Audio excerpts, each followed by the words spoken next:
इतनी बड़ी good news, मैं चचा बनने वाला हूँ।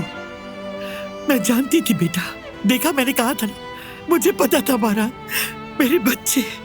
बच्चों तुम लोग वाकई सीरियस हो? अरे वाह, मैं अपना पोता पोती देखूंगा, दादा बनने वाला हूं मैं।